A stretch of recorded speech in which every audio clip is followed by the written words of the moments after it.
Amen. All right, so I want to talk about house churches and give us a kind of a game plan of how this is going to go. We're a little more, or I guess we're about 3 weeks out of hosting house churches, and so we just wanted to fine tune our plan and not rush into this. And so what I want to do is present the idea of house churches. I want to present ideology and how we host people, which came in cooperation with working with Linda. I want to go through the planning guide that we've created, and then just end with a description of the house church kit that we will hand you a week or two before with what you'll need, your final needs to host a house church, okay? Turn over your Bibles to Acts chapter 2 if you can. I want to look at one verse in Acts chapter 2.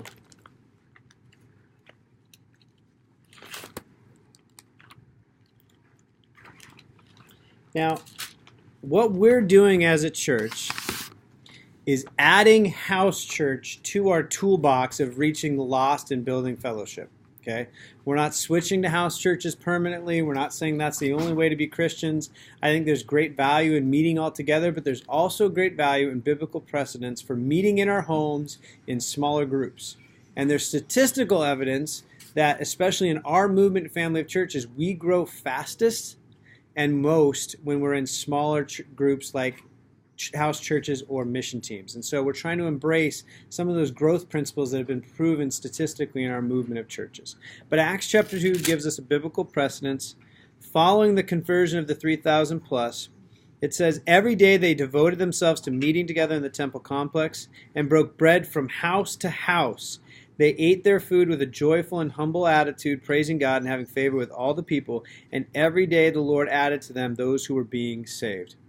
The idea here is house to house. They met in homes. They would meet all together in the temple courts. They would meet and hear the apostles teach. In other regions of the world, they would meet in synagogues and hear the traveling itinerant preachers preach. But then they would go back to house churches. They'd go back to their homes and they would share food. They would share faith, prayer, and they'd create an interaction and a great fellowship. And we're trying to imitate that. And so that's why we're launching these house churches. Now, part of the plan of home groups was to break some social and comfortable barriers of us meeting in our homes with larger than comfortable groups. We love having 1 or 2 couples over to our homes, but having 5 or 6 was really uncomfortable. And this is a way of us kind of breaking that and getting comfortable meeting in these regionalized groups so that we can execute this and grow. Part of this is going to be covered in a handout we'll give you called The Art of Gathering. And we've relabeled it. It's a book you can purchase. It's well worth the read. Nate's listened to it. He hasn't actually read it. But it's a fantastic read about just what it means to gather. And Priya Parker is the author. She's a phenomenal organizer. I encourage you to read the book. But I asked Linda to summarize it. And then I summarized her 26-page summary into a handout. And so the handout just covers some great things to think through when gathering. Point number 1 is decide why you're really gathering and come up with a purpose. And the handout will teach you that. The way we gather matters is what Priya says. In all her gatherings, whether a board meeting or a birthday party, she has to come to believe that it is the way a group is gathered that determines what happens in it and how successful it is. The little design choices you can make help your gathering soar.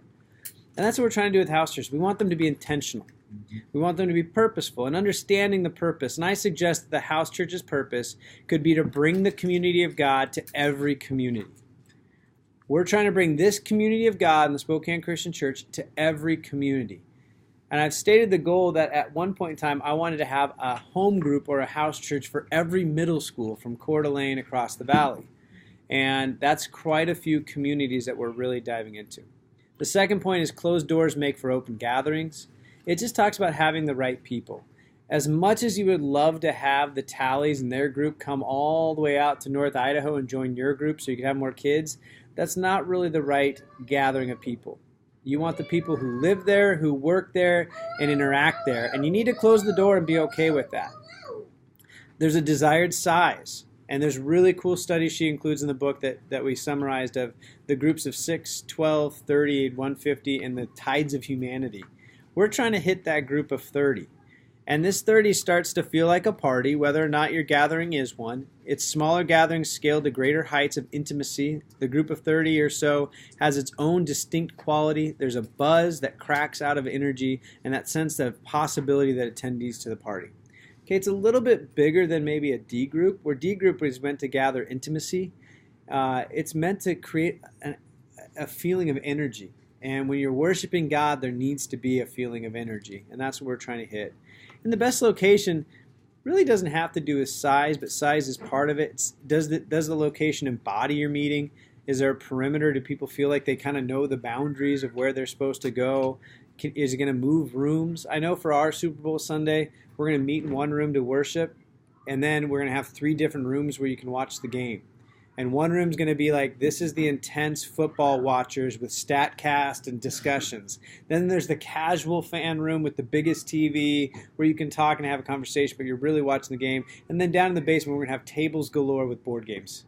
The game will still be on, so you're part of the group, but that's how I've always done my Super Bowl parties, and it seems to work. But there's moving rooms. And then area and density. Make sure you're meeting somewhere that can fit what you're trying to do. Okay, a 2-bedroom apartment's probably not a good location, but you know what? In other countries, they make it work. The third point that she gives is don't be a chill host. And again, you're going to get a handout and a PDF. You can study this and read it. There's much more detail. But a chill host just kind of lets the party happen. But unfortunately, what happens then is somebody takes control. And in her story, it was usually about a drunk uncle who takes control and breaks the social rules. But being the host, and it doesn't have to be you. You can designate a host. Like if Nate were in my group, Nate is a great socialite. He's great in interacting and keeping groups on pace. I would actually assign Nate to be the host and let Nate run the show and dictate things and say, hey, this room is for this and that room's for that. And hey, I love you and I love that you're here, but this is the really serious fan room. You're kind of having too many side conversations about American Idol. Can you go to the other room? And that's where I think people will be more responsive to you. And being okay with kind of guiding people and letting them know. As Linda did when I broke her china. It wasn't that kind of party and I was unaware. But it talks about being a generous authoritarian. And then finally, creating a temporary alternative world. We're trying to make people feel like they're embracing the family of God. Okay, you got to prime the event. You're making people feel special. I think we have some great invitations that are customizable to every group. It's a great uniform invitation for the whole church, but on the back, you handwrite it. It's intentional. It's purposeful. And you also don't want to start your service with logistics. Don't start a funeral with logistics. And she tells a great story about a preacher who got up at the beginning of the funeral and gave directions to the reception. People were there to mourn, not get Google Maps, right? Same's true for our event. We're there to connect with each other and God. So wait to describe how to go through the buffet line or how many ribs each person can have. Wait till after. You've primed the group with the focus on family. And then honoring your guests. We practiced this at our leaders retreat. This was my example of that. I gave you a picture frame, a rock, and a candy. And it had a purpose. I was trying to honor you as you came in. We talked about who we were. We shared pictures. That was an example of what we're describing here. You want your guests to feel special. Maybe they fill out a helmet and they put it on the wall of which team they're rooting for. Maybe they're indifferent. Maybe you'd go beyond that. Maybe you go, which commercial, what brand they're rooting for in commercials, right? Where they feel special, they have a voice. And then accept there is an end. Some of us, if it's our house, we will have an end. But other times in gatherings, you just need to have an end and let people go with some tension of, man, that was awesome, I want to come back. Hey, 15 minutes after the game, we have a 15-minute cleanup, there's a timer, and then the event is over. We ask you to kindly get home and get ready for Monday. That's okay in building that with people. I encourage you to read this. If it piques your interest about gathering, I encourage you to read the book. It's made us think a lot about our Sundays. Even today is a Hope Sunday. Every second Sunday of the month will be a Hope Sunday. We're going to work on signage that when you walk in, you know it's a Hope Sunday. We're going to watch Hope videos. We're going to take Hope contribution. It's all about hope. And on the third and fourth weeks, it's all about love for our family, and then love for the world. You'll see videos about our missions. You'll see videos about that. We're trying to brand it so it feels intentional. Okay? And so you get that handout. That's just kind of a philosophical approach that I hope will help as we're gathering, meeting together. The handout that Ashley will hand out right now is actually a step-by-step kind of guide to our house church plans. And it's just a step-by-step kind of guide for how you plan your specific house church. Okay? And where can we go to get this digitally?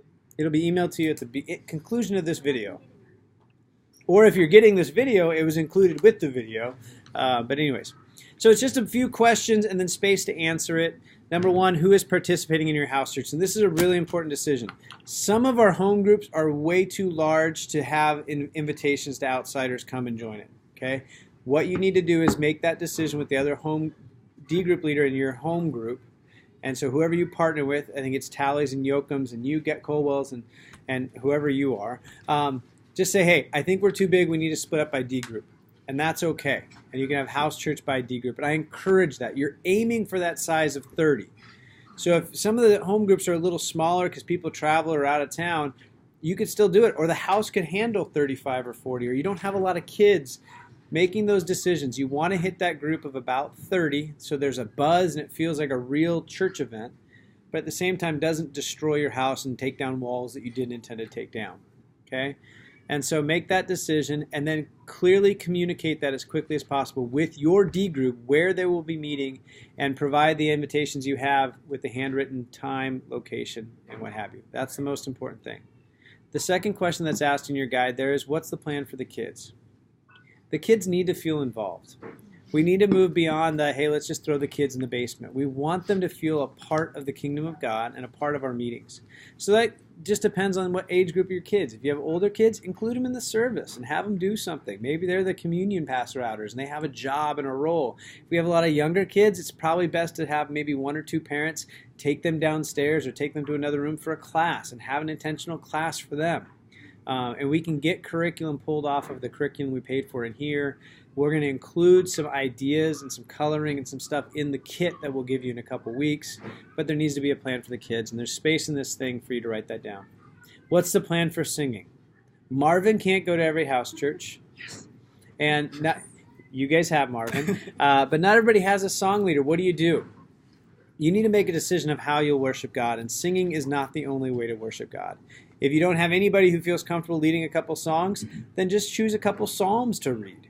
Repeat, do some call and response psalms. You can do some other way of worshiping. Or I would ideally encourage you to pick maybe 2 or 3 songs, have song sheets, or if you're technologically savvy, project them on your wall, and just sing a couple that are really easy and common if you don't have a song leader. You right? can also, we use for the kids in VBS, we'll play the VBS videos and sing with it. And Yep. VBS videos downloaded are great. Or you could just download a few really popular songs and just turn it down a little bit and sing over the top of it. Either way works. It's worshiping God. It doesn't have to be perfect. It doesn't have to be complicated. But it needs to have a plan. Okay? The third one is, what's your plan for speakers? It's important to communicate that we're a sharing community. And so what I would recommend is have a few different people speak. Maybe have somebody do a welcome. If you're only having 1 or 2 songs, it's not like your service is going to go on forever, but have somebody do a welcome. It could be the host. It could be somebody else. Have somebody share a testimony. Somebody share a prayer. Just try to include as many people as you can to make it really feel like a community of faithful disciples, not just one real spiritual person out in front. I've also included a sermon outline. I would encourage you to use it. You can customize it and make it your own. Jason previewed it and made some tweaks because it wasn't, I didn't communicate clearly, but it's a good template. I think it'll work really well. You can add in your own stories, but it's a good template, and guess what? It's in the Gospel of Matthew, so it fits. I encourage you to do that. If something's really on your heart to preach, go ahead, but it's a house church. Keep it to about 20 minutes and go from there. And then what's your plan for fellowship? And this is probably the one that we always go to first and doesn't need to be first, but what's the food plan? What's the activity plan? Are we going to watch the game? Do we really care about the game in our group? Maybe we'll have the game on, but we'll just play some games. Or maybe it's the anti-Super Bowl party, and all the people we're going to invite don't want to watch the game anyways. We're going to watch a movie, whatever it might be. But it's Super Bowl Sunday. It's a time where people are used to gathering, and so we're going to go with that gathering and meet people where they're at. The last page of the handout is that sermon outline plan. It talks about Jesus and the disciples out on the sea during a storm. It allows people to share about kind of their experience being in a storm, and it talks about Peter having faith. And so it's about faith in Jesus, and it's about being prepared by experiencing Jesus. So there's a lot of chances to share personally. There's a lot of chances for the group to share, and it's written in a way that should be about a 15 to 20 minute lesson, depending on how much you open it up and how much you share. Okay, so that's a really important aspect to have just a good time in the Bible and really give people a taste of church. And that's what we're trying to do, is bring the community of God in the Spokane Christian Church to every community we're in. The last thing that you'll get, not today, but you'll get in either next week or the week after, is a little box, and it's going to have your communion supplies. It's going to have some sample songs printed out. It's going to have chili cook-off invites, and it's going to have possibly what I'm calling a coffee table prospectus, which is a brief overview of our church. It'll cover a little bit of our church history, how we've grown, it'll have pictures, it'll have numbers about our giving. It's good for us to see kind of where we're at and where we're going, but also we're going to make it really nice that people could leave it on their coffee table. And if someone came into your home, they would get a little book to see and be able to read about our church. Our goal is to have that for every group. Brian Mackey's going to start the groundworks of that, but that would be in the kit as well. We have intentionally butted this house church up against the chili cook-off. It's a good gateway. It's another way of going, hey, we're going to gather all together. You think this was awesome? You think this food was good? Wait till you taste, the Cheeks chili. Oh my goodness. And the Woods, they're going to bring chili that's got cougar meat and alligator meat. They're doing the Chris Schwarzenberger 6-meat special chili. You got to come meet the rest of my family. That's the goal. You meet my family, and then you meet the rest of the family. And prayerfully, our chili cook-off will be a really big event. All right? I'm going to open it up for questions to this group. We'll include those questions in the bottom of the email that you'll get shortly.